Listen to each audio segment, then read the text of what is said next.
The galaxy was never quiet, not in the ways that mattered. Communication channels hummed with the exchange of ideas, trade agreements, and the occasional desperate cry for help. Earth, the cradle of humanity and the beating heart of the Galactic Federation's network, had always been a constant, a vibrant, loud signal in the vast void of space. But then, one day, Earth went silent. Captain Marcus Hale stood in the center of the Galactic Council's circular chamber, his eyes scanning the rows of alien delegates seated above him. Whispers and murmurs filled the air, a cacophony of panic that no one dared to control. Hale, tall and imposing with sharp features and piercing green eyes, raised a hand. His voice, sharp as a blade, cut through the noise. "We need order," he said, his tone firm but steady. "Panic won't solve this."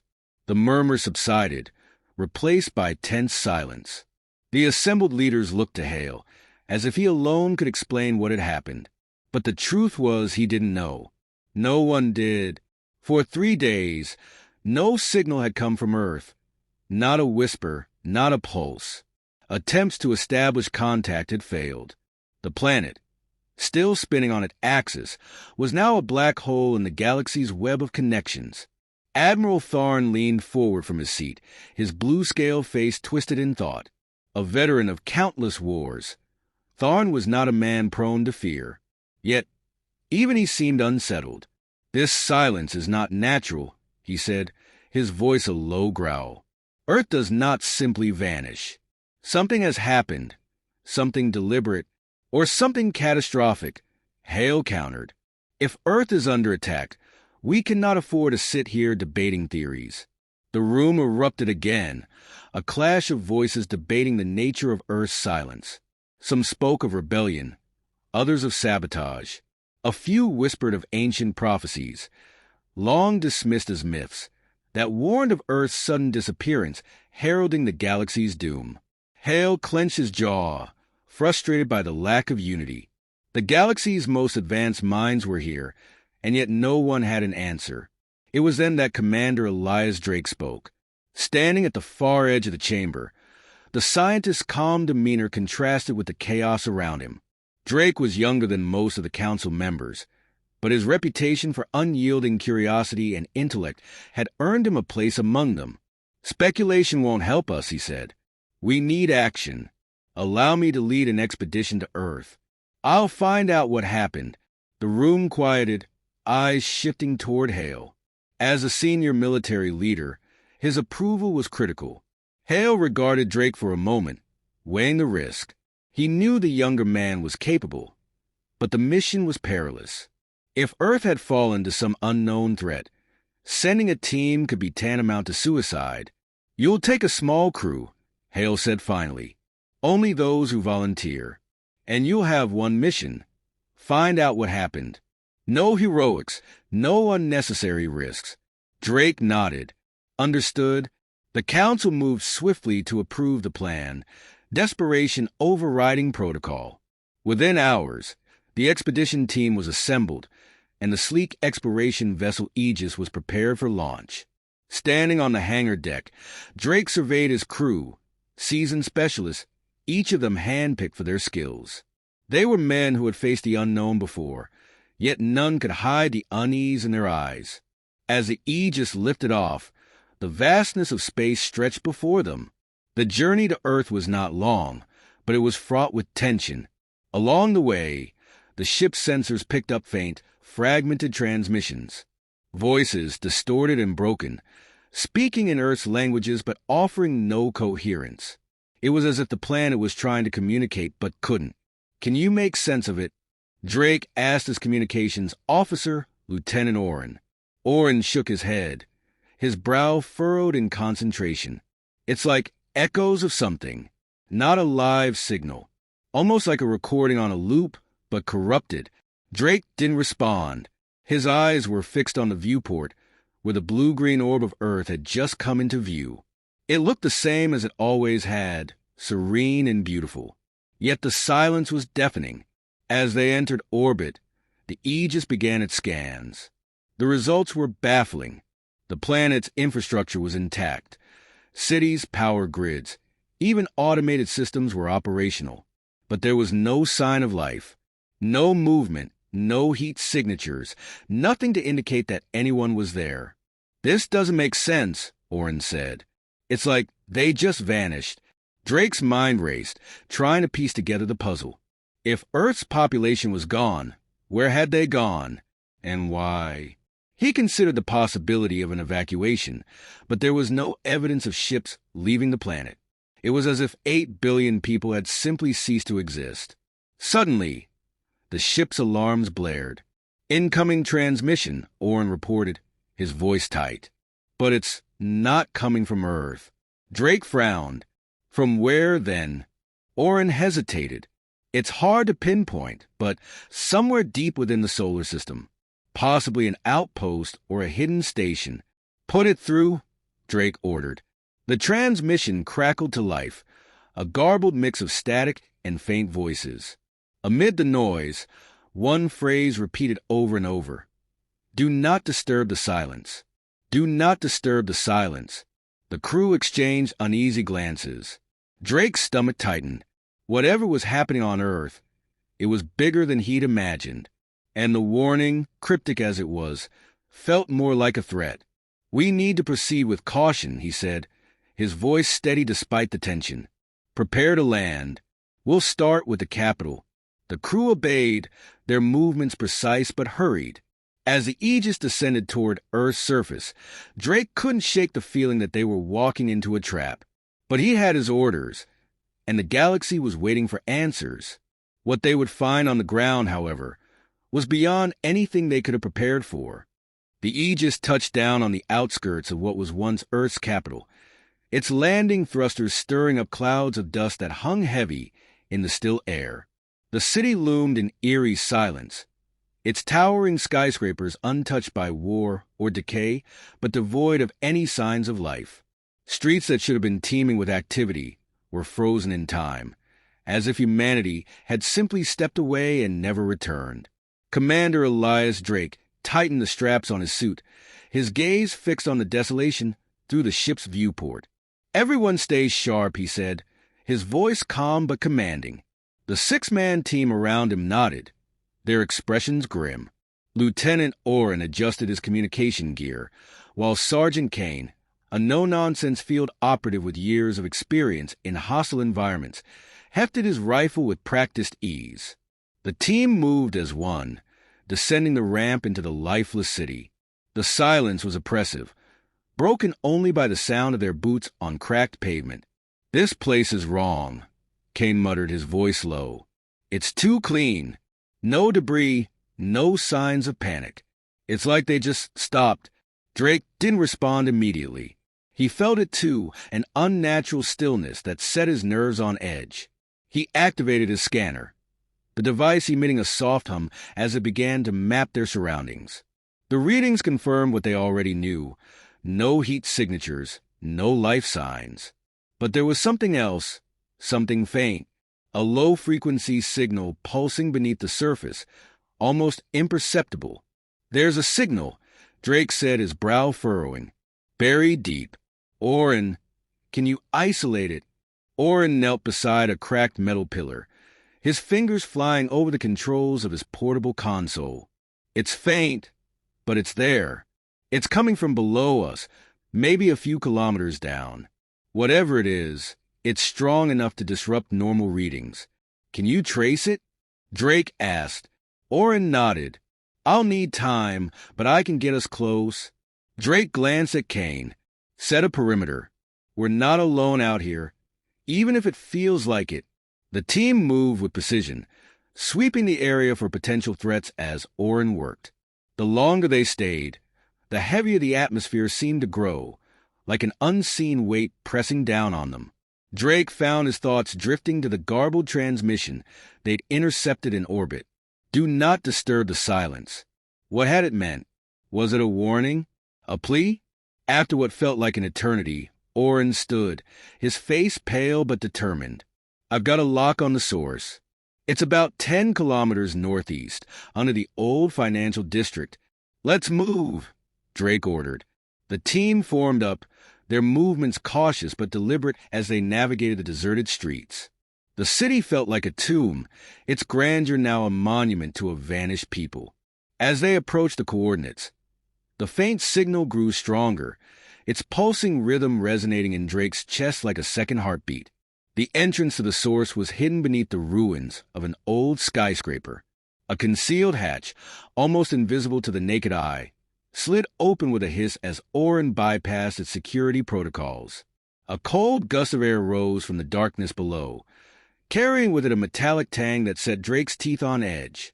"Stay close," he said, leading the way down the narrow shaft. The descent was steep, the air growing colder and heavier with each step.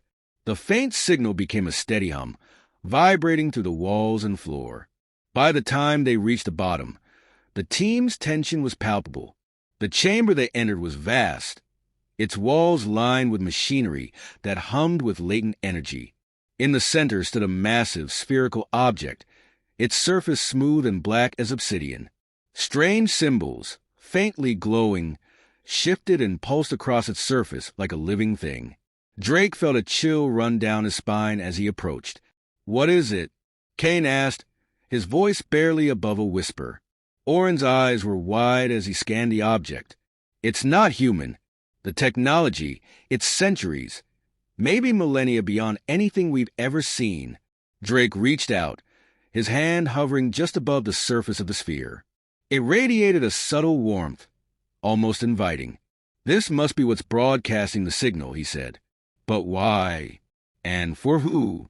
Before anyone could respond, the sphere pulsed, emitting a low, resonant tone that shook the chamber.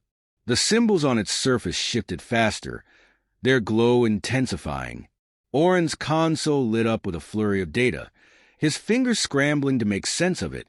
"It's responding to us," he said, his voice tinged with awe. "It's like it's waking up." Drake stepped back, his instincts screaming at him to retreat. "Shut it down," he ordered. "Whatever it's doing, we can't let it continue." "I'm trying," Orin said, sweat beading on his brow as he worked. "But it's locked me out. The system's running on its own." The sphere pulsed again, this time releasing a shockwave of energy that sent the team sprawling. Lights flickered, and the chamber seemed to groan under the strain. Orin's console emitted a sharp beep, drawing his attention. "There's more," he said, his voice shaking. "This isn't just a beacon. It's transmitting coordinates to somewhere far beyond this galaxy." Drake's blood ran cold. "You're saying it's sending a message?" Orin nodded. "And whatever it's contacting, it's listening." Before Drake could respond, the ground beneath them trembled. The sphere's glow intensified, casting the chamber in an eerie, pulsating light. Kane cursed, his weapon at the ready. "We need to get out of here. Now." But Drake hesitated, his eyes fixed on the sphere. A part of him wanted to destroy it, to end whatever process it had begun. But another part, the part driven by insatiable curiosity, wanted to understand, to know why this was here, what it meant for Earth, and for the galaxy. In the end, the decision was made for him. A voice, deep and resonant, filled the chamber, speaking in a language none of them recognized. It was not hostile, but neither was it welcoming. The sphere pulsed one final time, and then it fell silent, its glow fading to nothing. The team stood in stunned silence, the weight of what they had witnessed settling over them. Drake turned to Orin, his expression grim. "Did you record that transmission?" Orin nodded. "Every word." "Good," Drake said, "because whatever this is, it's not over. And we need answers." As they began their ascent back to the surface, the silence felt heavier than before, as if the city itself was holding its breath. Drake couldn't shake the feeling that they had just awakened something far greater than they could comprehend, something that would not be easily put back to sleep. The Aegis limped back into Earth's orbit, its hull scarred and battered from the skirmish in the asteroid field. Sparks danced along damaged conduits, and the low hum of emergency power filled the ship's corridors. Drake stood on the bridge, his face drawn and tired, but his mind razor-sharp. Every instinct told him that the victory against the alien fleet was nothing more than a prelude. Something larger, something more dangerous, was coming. Oren's voice broke the tense silence. "Commander, I'm detecting residual traces of the sphere's energy signature in the upper atmosphere. It's faint, but it's spreading." Drake turned to him, his brow furrowing. "Spreading how?" "It's like a signal fragment," Oren said, his fingers flying over the console. "After we broadcast the sphere's frequency, it left traces behind. They're resonating, amplifying themselves. I think the planet is acting as a giant relay." "A relay?" Tharn stepped forward, his blue-scaled face shadowed by worry. "Are you saying the entire Earth is now part of the signal?" Oren nodded grimly. "Yes, sir. And if I'm reading this right, it's reaching farther than before. Beyond the edge of the galaxy." Drake clenched his fists, his mind racing. "That explains why the fleet came so quickly. We didn't just send a beacon. We turned Earth into a lighthouse."